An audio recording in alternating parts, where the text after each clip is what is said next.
Bismillahirrahmanirrahim. Assalamualaikum warahmatullahi taala wabarakatuh. Alhamdulillah. Alhamdulillahirabbil alamin wassalatu wassalamu ala sayyidina Muhammad asyrafil mursalin wa ala alihi washabihi ajmain. Rabbi shalli sadri wa yassir li amri wa hlul 'uqdatam min lisani yafqahu qawli. Allahumma shalli ala sayyidina Muhammad wa ala sayyidina Muhammad. Allahumma salli ala sayyidina Muhammad wa ala sayyidina Muhammad. Allahumma salli ala sayyidina Muhammad wa ala alihi wasallim. Amma ba'd. Saya pertama saya ingin ucapkan satu penghargaan yang besar kepada Polis Diraja Malaysia dan juga kepada Angkatan Tentera Malaysia yang telah melindungi negara kita dari segi aspek keselamatan, dari aspek ancaman yang berlaku di negara kita. Dan Alhamdulillah, negara kita adalah antara negara yang jauh daripada, maksudnya jenayah yang banyaklah yang berlaku di Malaysia. Apa yang saya rasa terkesan dengan apa yang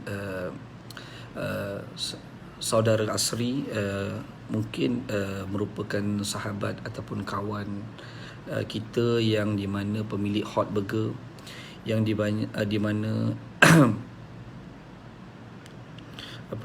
di mana kita tahu beliau melalui fasa ancaman, yang di mana ancaman besar setelah beliau telah memviralkan video berkenaan dengan kedai mesin judi yang ada di Sungai Buloh, yang menyebabkan terpalit dengan semua pasukan polis yang terlihat seperti tidak melakukan tugas dan tanggungjawab. Jadi apa yang saya rasa saya mohon kepada saudara Asri dan juga kepada rakan-rakan beliau untuk memberikan penjelasan ke atas apa yang berlaku terhadap tunduhan dan lemparan berkenaan dengan mengatakan pasukan polis tidak berakhlak, tidak menunaikan solat subuh berjemaah bersama isteri anak-anak. Jadi ini adalah satu, saya tidak faham, saya tidak pasti sama ada beliau dalam keadaan dengar tak? Clear tak? Dengar tak? Clear tak? Okey. Saya tidak pasti. Sekejap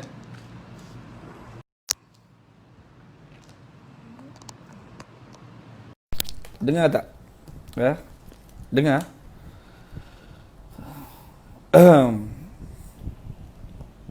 Dengar tak? Jadi apa yang saya rasa terkesan ialah, saya pun keluarga polis, bapa mentua pun polis, adik ipar pun dua orang pun polis, dan atuk saya pun polis.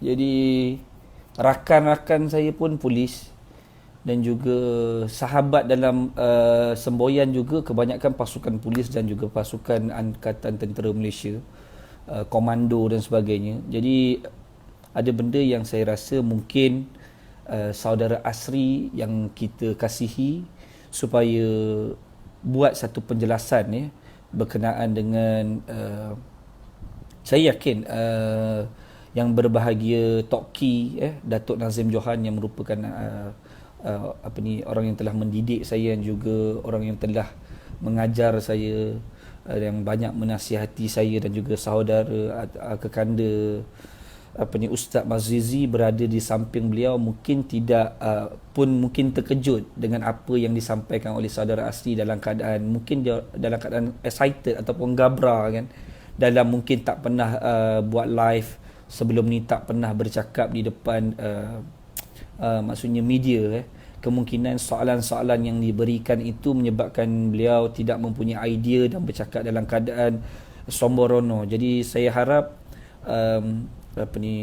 saya yakin Tok Ki dan juga Ustaz Mazizi tidak tahu dan tidak tahu menahu kenyataan yang dikeluarkan oleh saudara Asri.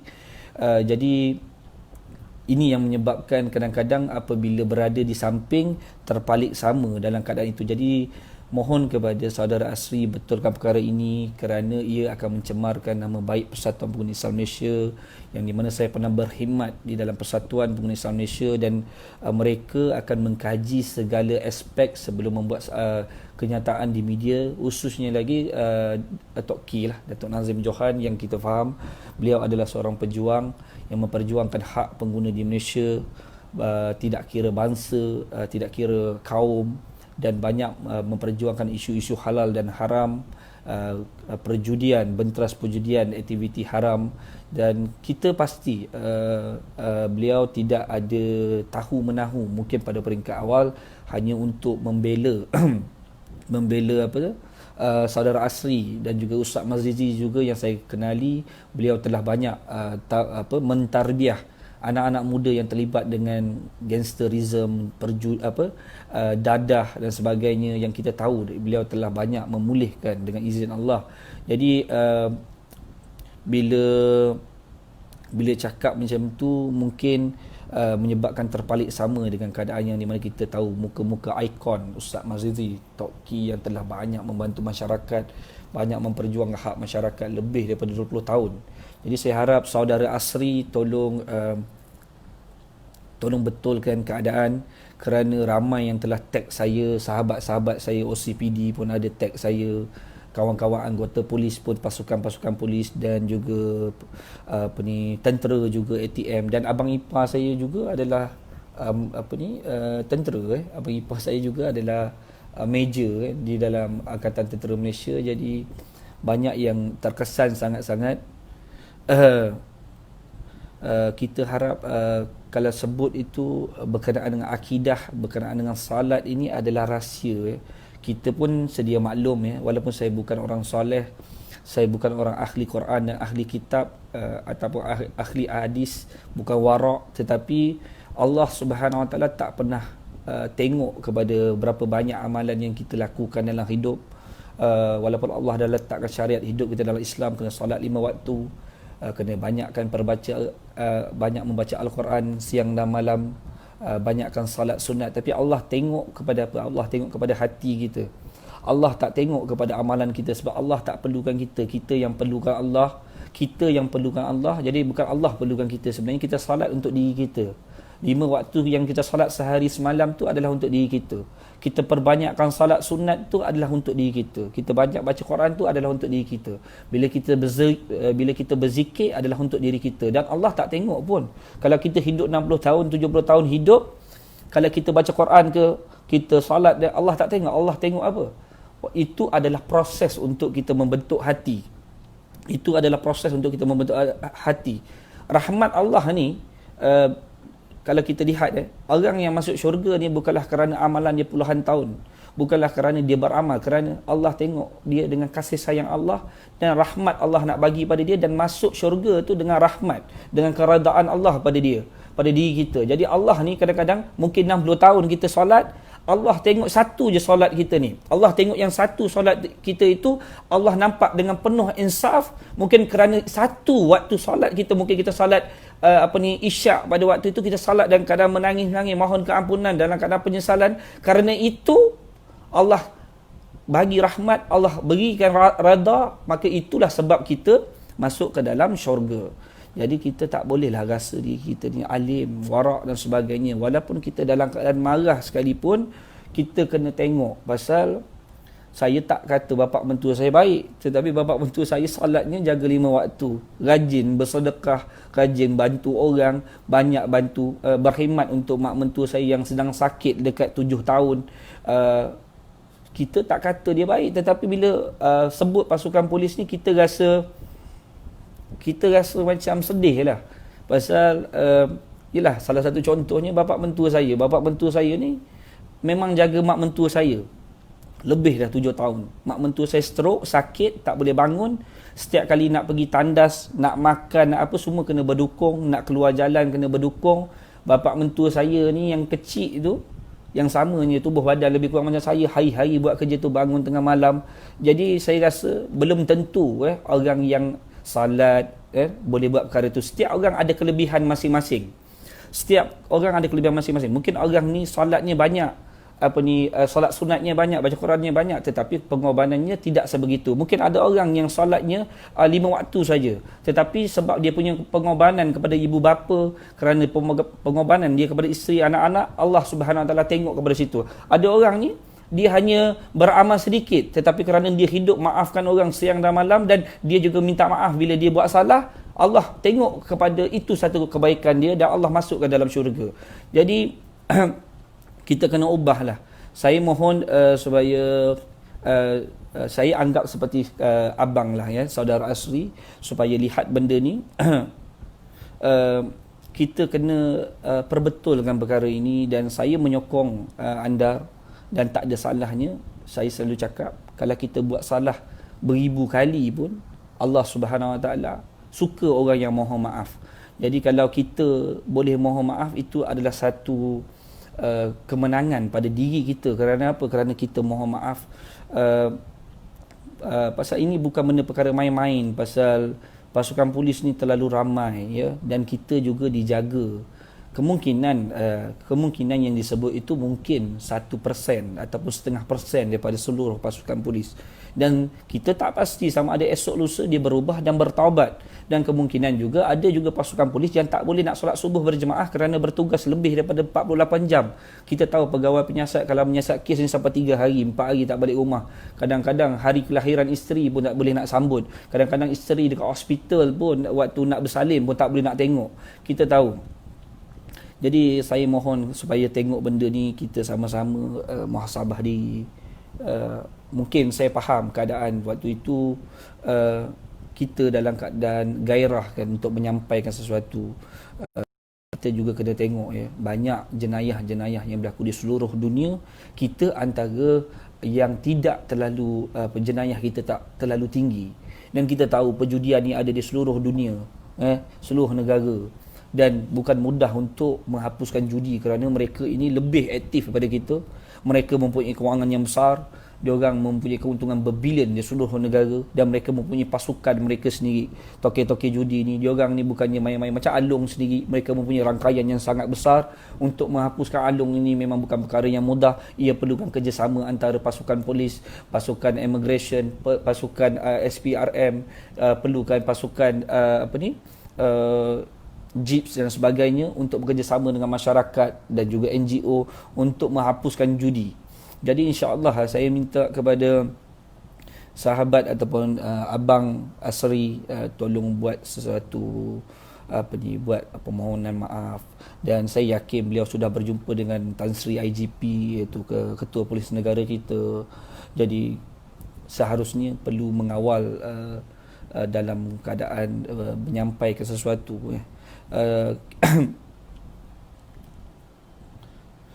sebab banyak sangat sahabat-sahabat saya, kawan-kawan saya yang telah hantar pesanan kepada saya dan rasa terkesan dan merajuk. Ada yang sampai tak boleh tidur malam, yang bertugas di khidmat di Balas Poli Jinjang.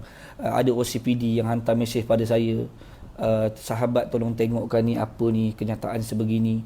Jadi jangan kita, yalah, saya tidak mahu menyimpan saya tidak mahu menyiram api yang sedang merebak. Saya tidak cuba untuk tambahkan api itu supaya merebak.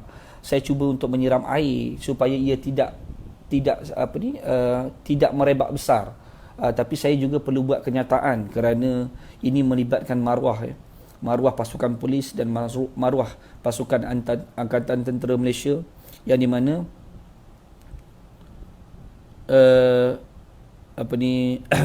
kita boleh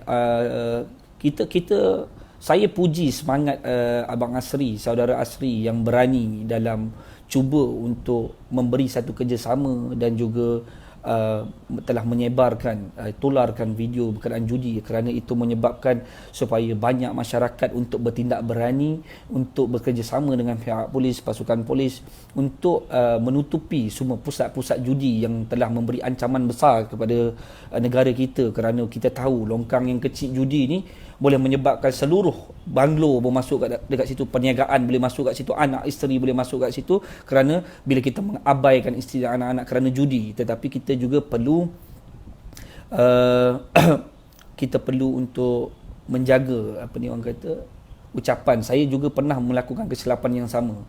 Sewaktu saya berkhidmat di Persatuan Pengguna Islam Malaysia, banyak kata-kata saya yang mengguris hati orang, banyak kata-kata saya yang telah menyebabkan ada perkara yang saya mungkin melemparkan tuduhan. Walaupun benda itu benar sekalipun, kita perlu menjaga ayat-ayat yang tertentu untuk menyampaikan kepada masyarakat, kerana bila kita menjadi public figure, bila kita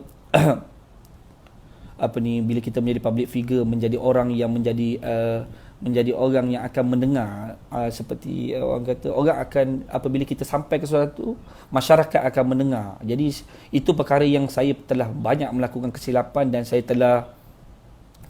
telah mula berubah dan terus berubah untuk menjaga kata-kata, kerana apabila kita mengeluarkan satu kenyataan, masyarakat akan mempercayai. Sebab itu kita kena ingat, bila kita menimbulkan fitnah atau kita melemparkan satu tuduhan, walaupun kita dalam keadaan beremosi, walaupun benda itu benar pun, kita kena jaga sikah kita dalam percakapan kita. Sebab apa? Sebab kita takut kata-kata kita ni menyebabkan orang tersinggung, ya. Menyebabkan banyak benda yang saya buat silap dulu. Jadi saya selalu minta maaf. Jadi kita kena perhalusi dalam setiap kenyataan, dan teruskan berjuang, saudara Asri, teruskan lagi membuka mata kepada pihak-pihak berwajib untuk memberi satu kerjasama dan ataupun menjadikan jambatan antara pengguna dan juga pasukan polis dan pengguna dengan pihak berwajib untuk membentras kegiatan ataupun modus operandi judi ini yang telah berluasa di seluruh negara. Dan saya yakin banyak lagi orang akan mengikuti contoh anda untuk dalam menyebarkan pusat-pusat judi yang ada di negara kita. Jadi insya-Allah saya harap apa yang saya sampaikan ini, itulah saya faham. Dia kata begitu hanya kerana perasaan amarah bisa diusik. Kalau bisa tak diusik, rasanya beliau tak ambil kisah. Tak, begini. Sebenarnya itulah. Sebenarnya dalam perjuangan ini, saya juga menasihati khusus diri saya. Kita bila nak menyampaikan sesuatu ataupun dalam keadaan berjuang ni, pastikan kita dalam keadaan tidak beremosi. Kerana apa? Bila saya juga begitu. Bila saya beremosi, saya akan dalam keadaan, kadang-kadang kata-kata saya itu boleh menimbulkan fitnah. Kadang-kadang kata-kata saya itu boleh menimbulkan tuduhan ataupun tomahan. Kerana apa? Kita dalam keadaan marah. Kerana kita sekarang ni bergaduh dengan satu pihak, tetapi disebabkan kita marah, kita mengeluarkan kata-kata kadang-kadang melibatkan keluarga dia, anak isteri dia, kita akan terpalit dalam keadaan. Sebab itu bercakap itu kena pastikan dalam keadaan tidak beremosi. Kerana apa? Bila beremosi ni kadang-kadang boleh menimbulkan fitnah. Itu memang biasa. Jadi insya-Allah lah kita harap perkara ni, kongsikan video ini supaya sampai kepada saudara Asri. Dan saya juga sebenarnya rasa simpati terhadap ayanda saya, Tok Ki, Datuk Nazim Johan, iaitu merupakan ikon pengguna di Malaysia. Saya punya sifu, saya punya ayah didikan, guru didikan, kerana beliau berada di sisi dan beliau juga terpalit dengan keadaan ini. Dan saya harap kepada semua pengguna Malaysia fahami, Tok Ki ataupun Datuk Nazim Johan, Ketua Aktivis PPIM, kemungkinan niatnya ikhlas untuk membantu Asri, duduk di sebelah Asri untuk membela beliau, kerana kita tahu tak semua orang berani membela dalam isu-isu perjudian. Jadi saya rasa Tok Ki tidak ada mempunyai sebarang masalah. Dan juga kepada kekanda Ustaz Mazizi, merupakan Presiden Perkit yang telah banyak membantu masyarakat dalam khususnya masalah sosial, gangsterism, dadah dan sebagainya, yang banyak bercakap di luar, yang telah banyak memperjuangkan isu hak rakyat, khususnya anak-anak muda. Saya rasa beliau juga tidak mempunyai masalah, tetapi kerana beliau juga untuk membela saudara Asri. Jadi kita harap-harap supaya kita semua terus menyokong Perkip dan juga Persatuan Pengguna Islam Malaysia. Dan saya juga daripada Persatuan Pengguna Semboyan Malaysia, gerakan kita daripada anak-anak muda, gerakan semboyan kita di seluruh Malaysia, mengucapkan tahniah kepada seluruh pasukan polis dan seluruh Angkatan Tentera Malaysia yang telah berkhidmat kepada rakyat Malaysia, berkhidmat untuk negara, berkhidmat kepada semua kepimpinan, daripada kepimpinan yang tertinggi sehingga kepimpinan bawahan, yang telah banyak memberikan contoh yang baik kepada negara kita, dan sehingga seluruh negara telah melihat bagaimana kita menangani COVID-19 ini dengan begitu peka dan efektif dan juga efficient dalam kerja tugas masing-masing dan sangat passion dalam tugas masing-masing, dan kita harap kita terus memberi sokongan yang penuh kepada seluruh pasukan polis dan juga kepada semua pasukan di dalam Angkatan Tentera Malaysia, supaya mereka terus dilihat sebagai frontliner, barisan depan dalam menjaga keselamatan negara kita. InsyaAllah kita sama-sama doakan juga kepada saudara Asri yang merupakan mungkin sahabat atau kawan ataupun seorang pengusaha yang kita rasa dia mungkin tersasul ataupun dia dalam keadaan beremosi bila berhadapan dengan media, dan mungkin pertama kali beliau berhadapan dengan media. Saya juga mengharapkan kalau beliau memohon maaf, kita juga memberikan kemaafan kerana tidak ada orang yang tidak melakukan kesilapan. Jadi insya-Allah betul lah telajak perahu boleh dirunduh telajak kata buruk padanya, tetapi setiap manusia melakukan khilaf, dan kita harap saudara Asri mohon maaf.